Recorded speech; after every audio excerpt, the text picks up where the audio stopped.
On today's episode of Film Talk with Jordan Ramirez, my film review is There Will Be Blood, followed by my segment, Allow Me to Explain, and it all starts right now.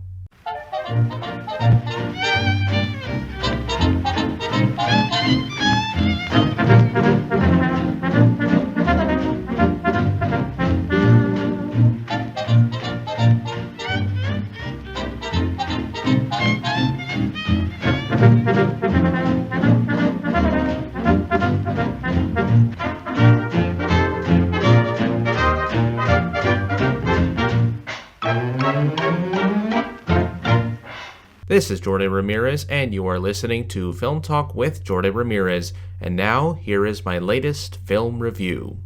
My film review for this episode is There Will Be Blood, released in 2007, directed by Paul Thomas Anderson, starring Daniel Day-Lewis, Ciarán Hinds, Paul Dano, and Dylan Frazier. Here is the synopsis of the film. Daniel Plainview, played by Daniel Day-Lewis, in the beginning of the film originally started out as a silver miner hunting for silver in the mines below ground. Then, a few years later, after the birth of his son, H.W., he becomes an oil prospector. And then, after the discovery of oil in an underground mine, he becomes a con artist invested in oil derricks. Now, nearly 10 years after the discovery of oil in the underground mine, Daniel and his partner/son, H.W. Plainfield, played by Dylan Frazier, have bought other land properties with the land lease to build oil derricks as part of the family business. One day, Paul Sunday, played by Paul Dano, arrives to tell Daniel and his family friend Fletcher, played by Ciarán Hinds, about his family's ranch and the chance that there may be oil on their property. Once Paul shows him the map of their property, Daniel and his son H.W. decide to go to their property to camp and hunt for quail. H.W. in the film is played by Dylan Frazier, before telling them what they are really there for. H.W. discovers oil seepage from the Sunday's land and decides to invest in buying their land to build his oil derricks in the field, H.W. telling his father this. Once the oil derricks are built on their property and Daniel assures the people that these new oil fields will help build their community to thrive and grow, Paul's brother Eli, played by Paul Dano, becomes suspicious of Daniel Plainview and the fact that he is using his family's property so that he claims it as his own property without giving the Sunday family any money for the oil on their land. But the trouble starts from there after one of the workers ends up dead, showing the negligence of the safety of the workers in the oil derricks under Daniel Plainview's direction. And next, the biggest disaster to ensue Daniel's business, the gasoline from underground that causes a huge explosion and leads to H.W.'s loss of hearing and the burning of the oil derricks that proved to be a major fire hazard to Daniel's business. But the madness with Daniel Plainview was only just beginning. That shows his greedy, careless, and violent side of humanity that shows up as the character evolves from beginning to end. What do I think of the film? The film is one of the most scathing critiques about religion, greed, capitalism, and the early days of the fossil fuel industry that I have witnessed. It also is violent to the core, verbally and physically. The film's critique on the dark side of capitalism and religion/faith are epitomized by these two characters, Daniel Plainview and Eli Sunday. Daniel Plainview is a violent, despicable, notorious, no-good son of a bitch that the screen has to offer. In the first half of the film, after discovering oil in the mines, he gives an oil man speech to the residents of a small town after he took their land and did not pay them back. This was nearly 10 years after the discovery of oil. As I was watching that speech, and it will be repeated again later in the film after acquiring the land that he bought from the Sunday family, it was the equivalent of a public relations announcement about how these oil derricks will help the community thrive and grow by relying on the fossil fuel energy that will lead to a prosperous future. But his character is also flawed in that he fails to ensure the safety of his own workers and also for his own son. His character's behavior only gets worse as the story evolves. He becomes more violent, greedy, conflicted, and even abandons his own child to the point that he could not figure out how to communicate to him since H.W. had lost his hearing. If there is a line or piece of dialogue that sums up why he is represented as the ugly capitalist when it comes to greed that is left unchecked, it is this exchange with Henry, played by Kevin Dillon, whom he claims to be his brother. I have a competition in me. I want no one else to succeed. I hate most people. There are times when I look at people and I see nothing worth liking. I want to earn enough money that I can get away from everyone. I see the worst in people. I don't need to look past seeing them to get all I need. I want to rule and never ever explain myself. I've built up my hatred up over the years. Another character who is thoroughly examined in this film is Eli Sunday. Eli is a brother of Paul Sunday, who was never seen much in the film after the first half of the story. Eli is a pastor of the Church of the Third Revelation, and his character epitomizes a religious fanatic who has used his faith as a means of obtaining power in the ugliest means possible. His character is a satirical critique of what happens when someone who preaches to the Christian faith is in fact a con artist and a fraud. But his role as a pastor gets elevated as the film story progresses, up until the point that Eli and Daniel meet again in the last half of the picture, telling Daniel that even he has his own radio program, which turns out to be a lie. What we get from both of these characters is that they are not sympathetic, but they each have their own goals and they are driven by greed and ego that often lead to their downfall in the end. Daniel Day-Lewis and Paul Dano's performances of these characters leaves little room for the audience to sympathize with a likable character, since both of them are known to be liars and false prophets and con artists who have done tremendous damage only to themselves. When it comes to the theme of faith in this film, there are a few examples that stand out to me. In the first half of the film, when Daniel is mining for oil, he does a mock baptism with the oil anointed on his son's forehead, HW. I think of that as a satirical critique on religious baptism and capitalism that go together, or that go in sync. Another example is the Sunday family. Every family member in the film is named after a biblical character: Abel, Eli, and Mary. In the near end of the film, he goes to the Bandy tract to acquire a piece of their land to build an underground pipeline for his oil business. Bandy in return tells him that he needs to be cleansed for his sins and to join the Church of the Third Revelation in order to purchase his land. In the next scene, the audience witnesses one of the most disturbing and scathing critiques of Daniel's conversion to the church and his baptism. The project began when Eric Schlosser finished writing his nonfiction book Fast Food Nation. He was asked by reporters about his familiarity with Upton Sinclair and his writing. Schlosser was familiar with Sinclair's book The Jungle, but not any of his other works. So Schlosser took the time to familiarize himself with Upton Sinclair's work and came across the novel Oil, which he fell in love with. He loved the story and thought that it would work as a film project. He went to the estate of Upton Sinclair and purchased the film rights to the book. As a producer, he wanted to find a director who was as passionate about the project as he was. Paul Thomas Anderson was approached first. Anderson had struggled to write a screenplay about two families who were constantly fighting with each other. The screenplay was later abandoned. He purchased a copy of Oil and started to read it since he was fascinated with the cover of the book with the California oil field. He contacted Schlosser and told him about his passion for the project. He adapted the first 150 pages into a workable screenplay after his contact with Eric Schlosser. For the authentic feel of where he wanted his story to go, he traveled to different museums about the early days of the oilmen in Bakersfield. One of the minor changes that Anderson made to the screenplay was the title. He changed it from Oil to There Will Be Blood to make it feel like a proper adaptation. Paul Thomas Anderson was interviewed about writing the screenplay and he responded, quote, "I can remember the way that my desk looked, with so many different scraps of paper and books about the oil industry in the early 20th century, mixed it with pieces of other scripts that I'd written. Everything was coming from so many different sources, but the book was a great stepping stone. It was so cohesive the way Upton Sinclair wrote about that period, and his experiences around the oil fields and these independent oilmen. That said, the book is so long that it's the only first couple hundred pages that we ended up using, because there is a certain point where he stays really far from what the original story is. We were really unfaithful to the book. That's not to say I didn't really like the book. I loved it. But there were so many other things floating around, and at a certain point I became aware of the stuff he was basing it on. What he was writing about was the life of oil barons Edward Doheny and Harry Sinclair. So it was like having a really good collaborator, the book. As Anderson wrote the script, he envisioned Daniel Day-Lewis as the lead character of his story. He approached Daniel Day-Lewis when he was nearly finished with the script. Anderson heard that Daniel Day-Lewis liked his film Punch Drunk Love, that it gave him the confidence to hand him a copy of the incomplete script. In an interview with the New York Observer, Daniel Day-Lewis described what drew him to the project.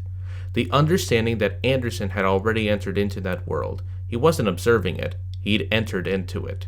And indeed, he'd populated it with characters who he felt had lives of their own, end quote. The film did not acquire financing since it took 2 years, and in the words of Joanne Seller, one of the producers of the film, the studios didn't think it had the scope of a major motion picture.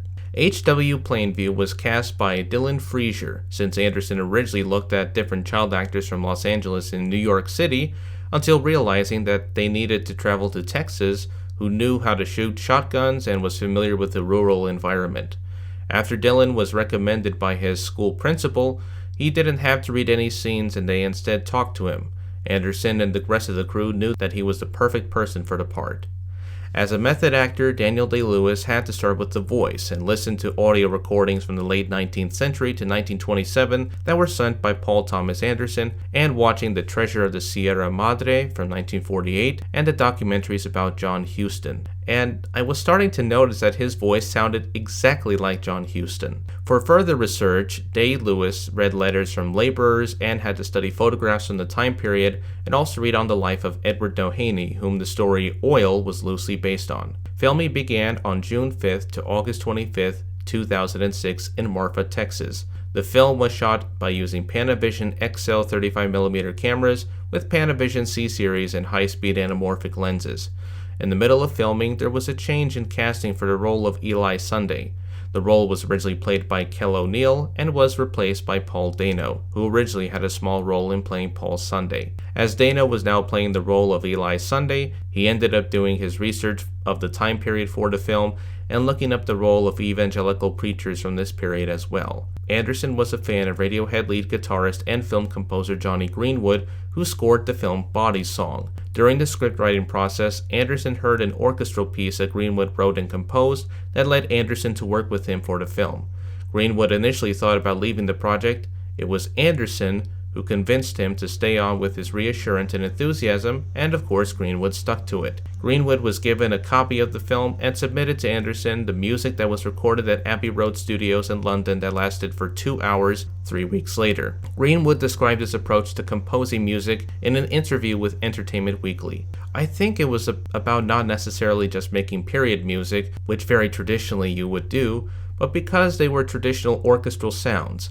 I suppose that's what we hoped was a little unsettling, even though all the sounds you're hearing are coming from very old technology. You can just do things with the classical orchestra that do unsettle you, that are sort of slightly wrong, that have some kind of undercurrent that's slightly sinister. The film premiered at the Fantastic Fest screening in Austin, Texas on September 27, 2007.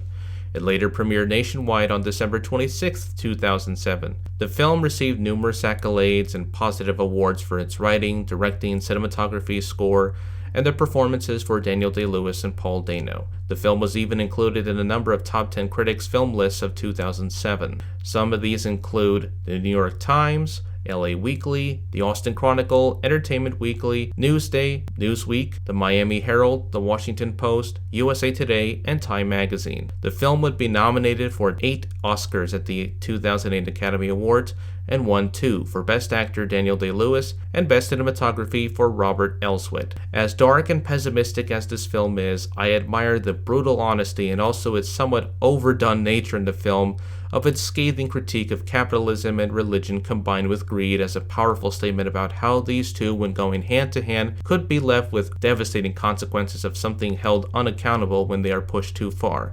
Something that is reflective even in today's environment. I do admire the performances of Daniel Day-Lewis and Paul Dano and the writing for the film that gives it the upper strength along with the cinematography, score, and direction. We will be right back with Allow Me to Explain.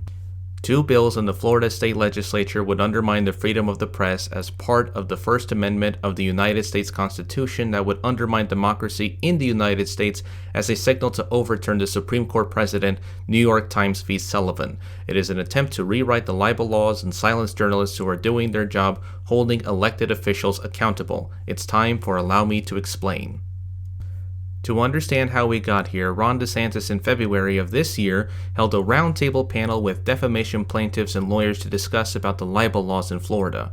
One of the ideas from that roundtable was to eliminate the protections from the Supreme Court precedent New York Times v. Sullivan, with weaker safeguards for the freedom of the press. So, what is New York Times v. Sullivan? It was a famous precedent from 1964 that established the important principle that the First Amendment guarantees of freedom of speech and press may protect libelous words about a public official in order to foster vigorous debate about government and public affairs. According to the website mtsu.edu, quote, "It began as a lawsuit against a newspaper for mistakes in a full-page civil rights fundraising editorial advertisement in 1960 entitled Heed Their Rising Voices. The advertisement, protesting the treatment of the Reverend Martin Luther King Jr. by Alabama law enforcement, carried the names of prominent civil rights activists, including actors, writers, ministers, and other prominent Americans. The lawsuit was filed by L.B. Sullivan, an elected city commissioner in Montgomery, Alabama, whose duties included supervision of the local police. Under Alabama law, Sullivan only needed to prove that there were mistakes and that they likely harmed his reputation. A jury awarded him $500,000 in damages, an enormous sum at the time. The Supreme Court unanimously reversed and dismissed the damage award. Writing for the majority, Justice William J. Brennan Jr. opined that debate on public issues should be uninhibited, robust, and wide open, and said that vehement criticism and even mistakes were part of the price a democratic society must pay for freedom. To protect open discourse, the court adopted the actual malice test, meaning that no public official could win damages for libel without proving that the statement was made with knowledge that it was false or with reckless disregard of whether it was false or not. However, in recent years, the Sullivan case has been under attack from the far-right faction of the Republican Party to call for its abolishment, which is why it is particularly alarming that after DeSantis' roundtable panel for examining the ways to weaken free speech protections for journalists in the Florida press, State Representative Alex Andrade filed his bill HB 991. What this bill would do is it would roll back Florida's anti-SLAPP laws, including a shift in the standards for actual malice, attorney fees paid to successful plaintiffs, and anonymous sources and records are false. The bill was praised by DeSantis, but he had not commented on whether he would sign the bill.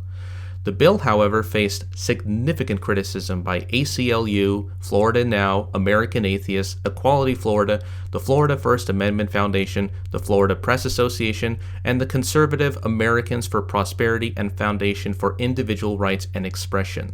Kirk Bailey, political director of the American Civil Liberties Union Foundation of Florida, was interviewed by Newsweek and said about the legislation, quote, HB 991 is a real and severe threat to our freedom of the press that will have statewide and even national implications. This is a brazen and blatant attack on the press that is intentionally designed to chill, silence, and punish those who criticize public officials and their powerful allies. This is a threat to reporters in Florida, but it also poses a threat nationally, as this could head to a legal ruling that overturns First Amendment protections for the media's reporting on public figures or encourage other states to copy these laws being pushed by Governor DeSantis. The entire bill threatens both our freedoms by weakening state laws that have long protected the media from frivolous lawsuits and will force journalists into a position of identifying their trusted anonymous sources or face liability. The other bill that was introduced to the Florida State Legislature that also poses a direct threat to First Amendment protections for journalists and media organizations is SB 1220. This bill's sponsors are Florida Senators Jason Broder and Keith Perry.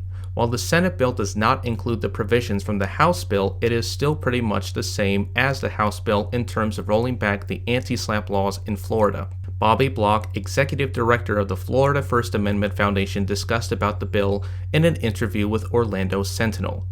There are some things that are softer, but the general impact of it is pretty much the same. It impacts everybody. It impacts mainstream media, it impacts news media, it impacts conservative media, it impacts social media. It's still unconstitutional based on current case law, and it still empowers the rich and powerful to go after people who say things they don't like. The entire point of these two pieces of horrible legislation is to send a signal to the Supreme Court to revisit the Sullivan decision and to overturn its precedent. So how realistic are the chances of the Supreme Court picking this case up for their session? Well, at the moment, if it did reach the Supreme Court, it would only reach up to 2 or 3 justices, and it would not be enough to be picked up by the other justices within the Supreme Court. But it does not mean that it is too late to stop both these pieces of legislation from becoming law.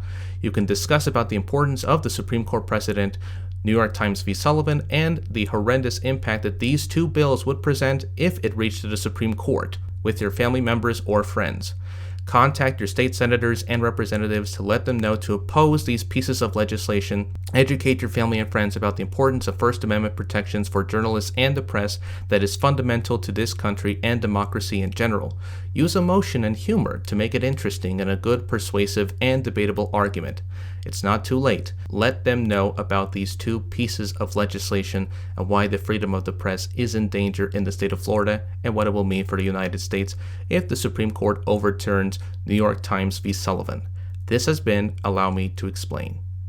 On the next episode of Film Talk with Jordan Ramirez, it's a Jordan Ramirez minisode. Jordan Ramirez recommends I Want Someone to Eat Cheese With from 2006, starring Jeff Garlin and Sarah Silverman, a romantic comedy in the style of Marty from 1955, airing this Monday at 12 p.m. on Anchor, Spotify, Google Podcasts, and Radio Public.